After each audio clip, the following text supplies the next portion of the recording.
भोजन करने के लिए नदी में से निकलते थे। जो घास फूस खाना हुआ वो खाते थे, क्योंकि याद था कि मैं पहले जन्म में राजा था और जरा सी ममता के कारण मुझे पशु बनना पड़ा। तो उसके कारण वो कभी उस नदी से निकलते नहीं थे, घास फूस खाया और फिर आकर के नदी में भजन करते थे। समय आया उनका वो शरीर भी छूटा और जो उन्हें अब तीसरा शरीर मिला, तो फिर ध्यान खींच रहा हूं कि भजन करने आए, ममता में फंसे, तो शरीर मिला पशु।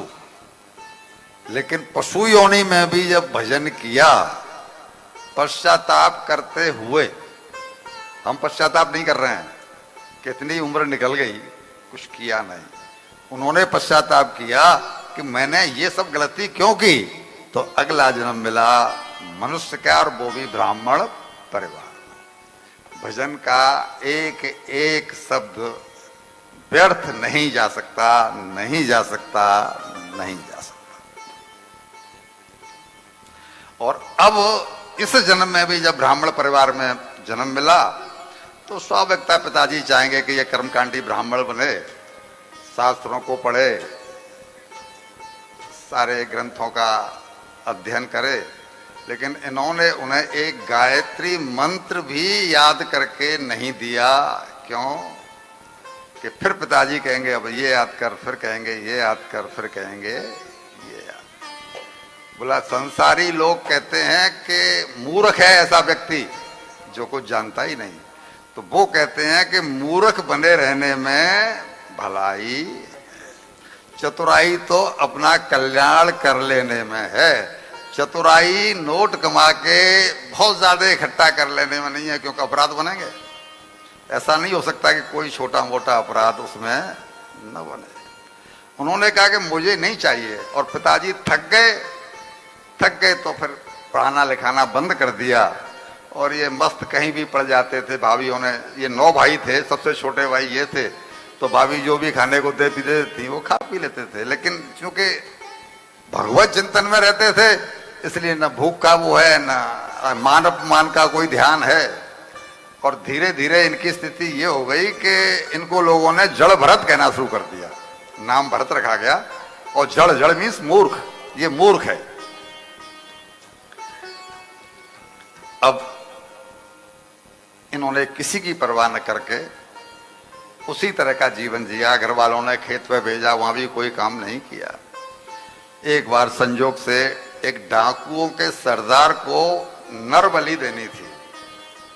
उस नरबलि के लिए उनको कोई व्यक्ति की जरूरत थी।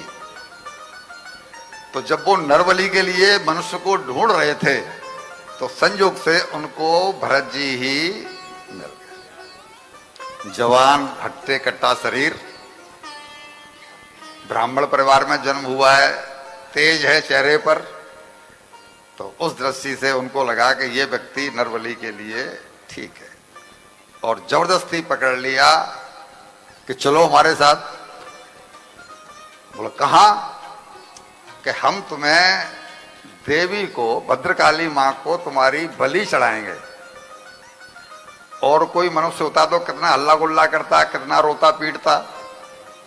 लेकिन भरत जी ने कोई विरोध नहीं किया। भाई हलचल कम करो, लेट आते हो, पीछे सब ये डिस्टरबेंस होता है, प्लीज प्लीज प्लीज प्लीज। धीमे धीमे बिना बोले ही काम को पटा लो। क्यों?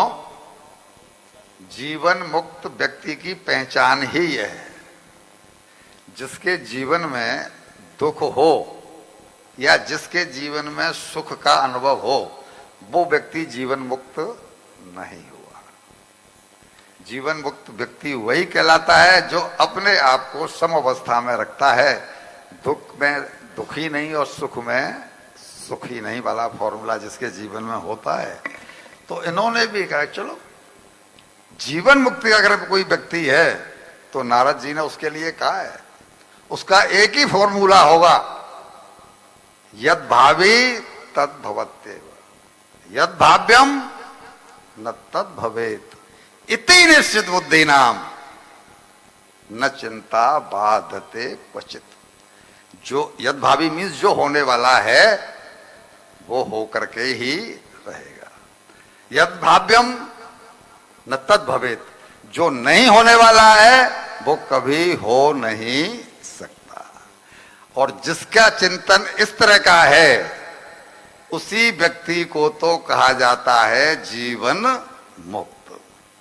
तो इनकी पोजीशन वही थी और इन्होंने जाकर के उनको बोला कि मैं तुम्हारे साथ चलता हूं, चलिए कहां ले चलना है। वो इन्हें लेकर के पहुंचे भद्रकाली मां के पास। तो जैसा कि होता है सबसे पहले उसकी पूजा की जाती है। पूजा करने के बाद में, क्या बात है, क्यों इतनी आवाज हो रही है? पूजा करने के बाद में भोजन कराया गया और भोजन कराने के बाद में जैसे ही इनकी पूजा करके और उसके पुरोहित ने, डाकू के पुरोहित ने इनके गर्दन पर खड़ग चलाना चाहा। फिर कल जो मैंने बताया था वही फॉर्मूला है कि भगवान के भक्त का विनाश नहीं हो सकता। अगर भक्त है तो, कल भक्त की परिभाषा पूछी, जो भगवान से विभक्त नहीं हो सकता, और जो भगवान से जुड़ा हुआ है उसका विनाश नहीं हो सकता। जैसे ही इन्होंने गर्दन पर कटार चलाना, कृपण चलाना चाहा और देवी मैया फट पड़ी और उनकी मूर्ति फटी और उसमें से वो खुद ही प्रकट हो गई। वो कैसे सहन करती कि एक आत्मवेता संत को और एक पापी इस तरह से मार दे।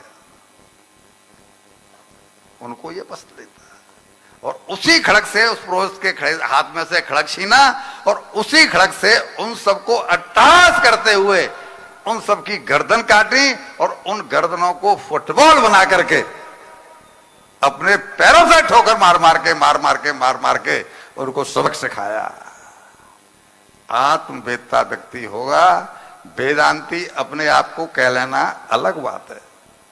आज गीता के जगह जगह श्याम जी कैंप लग रहे हैं, गीता के कैंप लग रहे हैं और गीता का एक ही सूत्र है कि तुम शरीर तो तुम आत्मा हो, तुम शरीर नहीं हो, तुम आत्मा हो। तो जो आदमी गीता को मानता है, वेदांत को मानता है, जब वो आत्मा है तो आत्मा का कोई पति होता है, आत्मा की कोई पत्नी होती है, आत्मा का कोई बेटा होता है? भैया तो सब शरीर के हैं ना। और गीता कह रही है तुम शरीर हो ही नहीं। इसलिए गीता कभी गृहस्थ व्यक्ति के जीवन में उतर नहीं पाती। वक्ता तो कह रहा है कि गीता ये कह